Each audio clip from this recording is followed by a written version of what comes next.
আসসালামু আলাইকুম ওয়া রাহমাতুল্লাহি ওয়া বারাকাতুহু।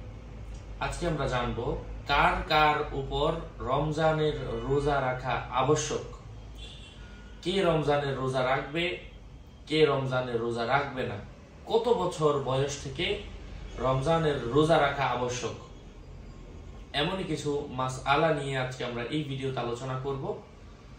রোজা রাখা শুরু করতে হবে, রোজা রাখার সময় হচ্ছে অর্থাৎ সুবহে সাদিক থেকে, অর্থাৎ ওই যে যখন থেকে ফজরের আজান হওয়ার আগে কিন্তু একটা টাইম হয়ে যায়, ওই টাইম থেকে কিন্তু খাবার পানাহার যৌন সম্ভোগ থেকে আমাদেরকে বিরত থাকতে হবে একেবারে সূর্য ডুবে যাওয়া পর্যন্ত।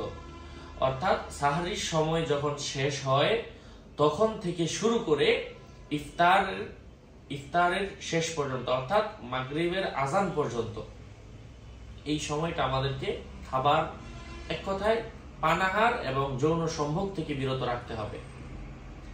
রোজা মানে শুধু না খেয়ে থাকা এমন নয়, রোজা মানে হাতের রোজা খারাপ কাজ না করা, কানের রোজা খারাপ কিছু না শোনা, চোখের রোজা খারাপ কিছু না দেখা, পায়ের রোজা খারাপ কোনো দিকে না যাওয়া, অন্তরের রোজা খারাপ কোনো কিছু চিন্তা না করা। প্রত্যেকটা জিনিসের এমন রোজা রয়েছে।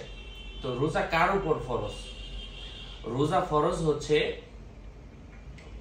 10 বছর বয়স থেকে। এক কথায় যদি আমরা বলি বালেগ এবং বালেগা হওয়ার পর থেকে রমজানের রোজা রাখা ফরজ হয়ে যায়।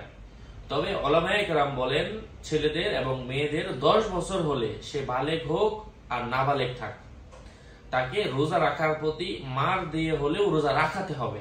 কারণ এই বয়সের যদি কেউ রোজা না রাখে সে কিন্তু বড় হয়ে বেপরোয়া হয়ে যাবে।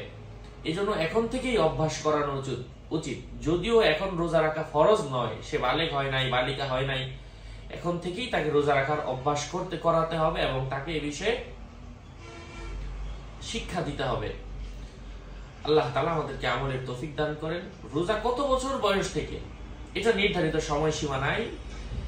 এক কথায় উত্তর দিতে গেলে যখন থেকে বালেগা হয় তখন থেকে ফরজ, কিন্তু মা বাবার উচিত 10 বছর থেকেই তাদেরকে তাকিদ দিতে হবে, নতুবা কিন্তু তারা গুনাহগার হবে। কারণ বড় হওয়ার পরে, মানে মুরব্বীরা বলেন কাঁচালে নোয়ায়ও বাস এবং পাকলে করে ঠাস ঠাস। অর্থাৎ বাচ্চাটা যখন ছোট থাকবে তখন থেকে কিন্তু তাকে শিক্ষাটা দিতে হবে। বড় হওয়ার পরে আপনি যদি তাকে একবারে শিক্ষা দিতে যান, সে আর সোজা হবে না, সে ভেঙে যাবে। আল্লাহ আমাদেরকে বোঝার তৌফিক দান করেন। সদকায়ে জারিয়ার নিয়তে আপনারা ভিডিওটা শেয়ার করবেন যেন মানুষ দেখে উপকৃত হতে পারে। আসসালামু আলাইকুম ওয়া রাহমাতুল্লাহ।